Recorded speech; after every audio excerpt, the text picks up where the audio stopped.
Saya ingatkan Datuk tak perasan. Bukan Datuk je lah tak perasan, aku dengan...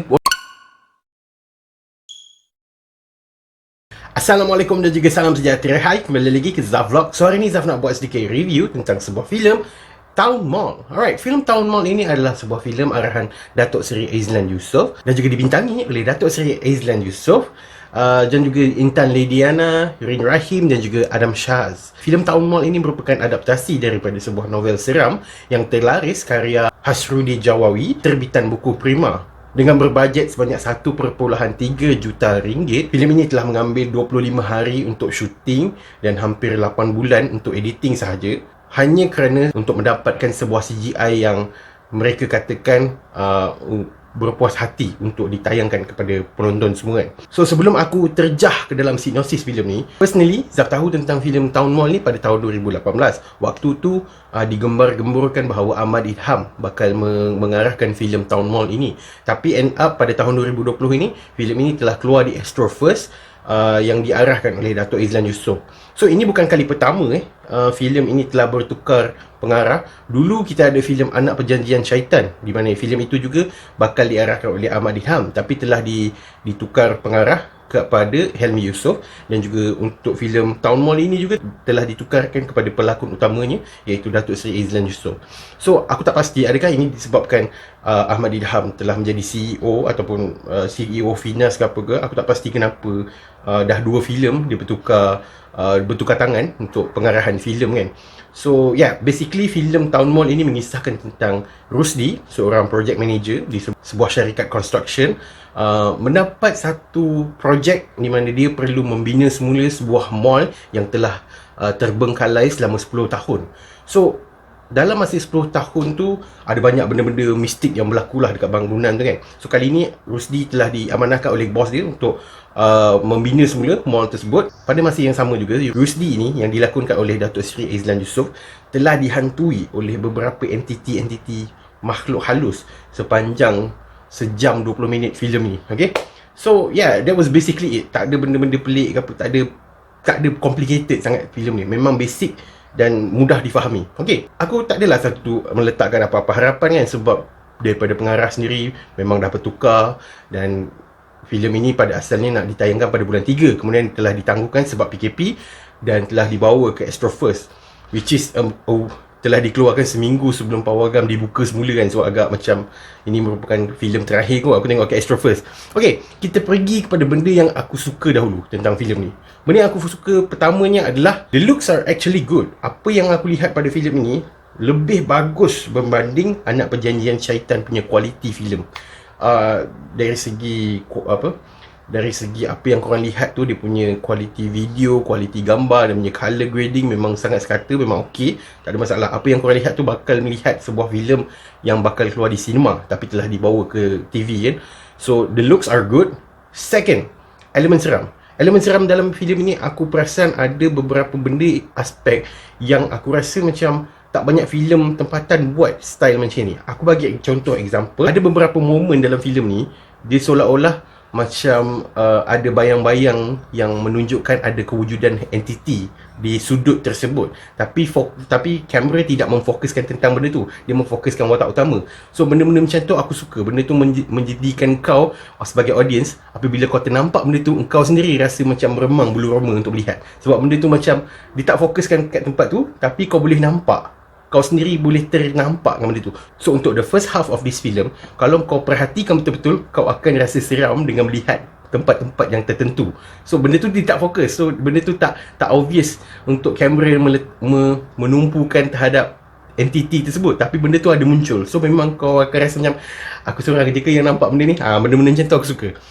Selain daripada jump scare dia yang memang klise, benda tu memang aku sangat-sangat appreciate. Teknik muncul pada bukan fokus kamera tu memang sangat-sangat aku appreciate, sebab benda tu memberikan satu elemen meremang bulu roma bila melihat filem. Itu aku sangat puji pada filem ni.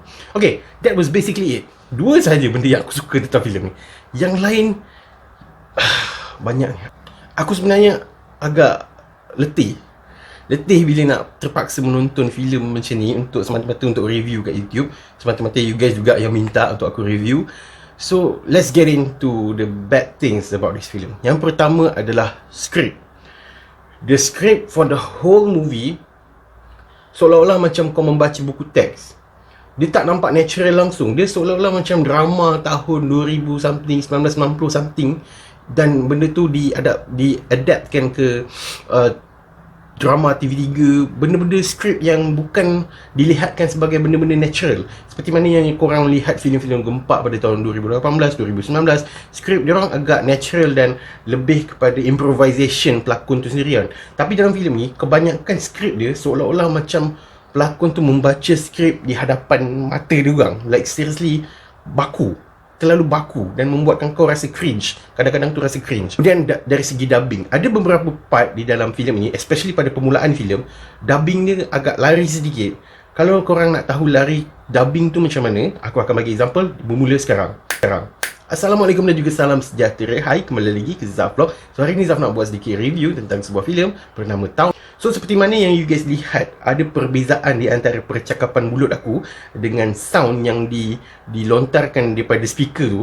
Benda tu nampak lari dan tak matching dengan apa yang aku sebutkan. So itu yang Zaf maksudkan tentang dubbing lari. So benda tu memang ada berlaku dalam beberapa part, tapi benda tu tak major.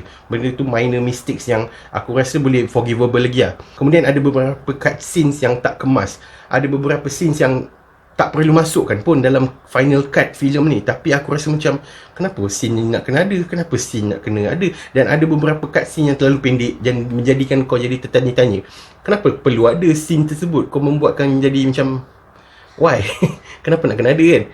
Kemudian ada, okay, ini adalah kelemahan paling teruk filem ni.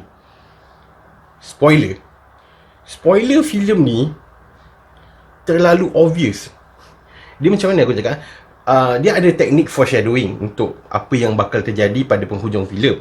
Dia ada meletaklah sedikit demi sedikit cebisan-cebisan untuk menjadikan clue untuk spoiler filem tersebut. Tapi serpihan-serpihan yang telah diletakkan itu seolah-olah macam kau telah memberikan satu spoiler terbesar. Benda tu dah obvious. Benda tu aku mengharapkan agar apa yang aku fikirkan ini tidak terjadi pada penghujung filem. Rupa-rupanya memang 100% sebiji dengan apa yang aku sangkakan. So benda tu jadi macam dah tak shock lah.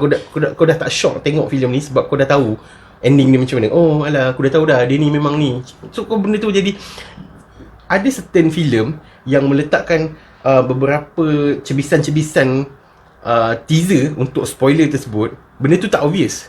Dan apabila benda spoiler tu di-reveal, kau akan jadi macam, oh patutlah benda ni jadi macam tu. Oh, masa tu kau dah ada excitement tau. Tapi apabila dia reveal spoiler tersebut, benda tu dah jadikan kau jadi macam, lah betul lah apa yang aku sangka kan. So benda tu dah jadi macam tak ada surprise element sepanjang filem ini berlangsung.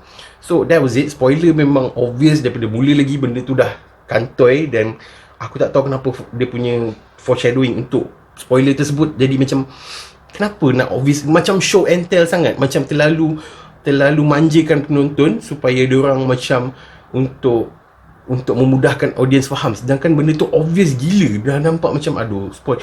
Saya ingatkan Datuk tak perasan. Bukan Datuk je lah tak perasan, aku dengan audience lain pun boleh nampak lah benda ni. Okay, kemudian lakonan dalam filem ini, tak ada siapa-siapa yang bagi aku lakonan dia sangatlah gempak. Kebanyakannya dalam level mediocre, kecuali Adam Shaz. Ya Allah, teruknya lakonan dia. Lakonan Adam Shaz dalam ni memang first ikut skrip 100% baku, total buku teks punya. Dan lakonan dia nampak kayu yang keras. Aku tak tahu kenapa apabila kau melontarkan skrip tersebut, nampak sangat benda tu kau berlakon, kau tak natural langsung. Kau nampak, korang kena tengok sendirilah kenapa aku cakap Adam Shaz punya lakonan memang paling teruk dalam filem ni. Nak di-compare dengan Datuk Seri Aizlan Yusof, dengan Intan Lidiana, dengan Rin Rahim, kebanyakan diorang ni okey lagi tau, boleh dihadam lagi. Tapi Adam Shaz ni macam, ya Allah, kenapa teruk sangat lakonan dia ni kan. Sebab ini aku rasa ni kali pertama aku lihat dia dalam filem. Aku tak pasti sebelum ni aku pernah nampak dia berlakon ke tak dalam filem kan.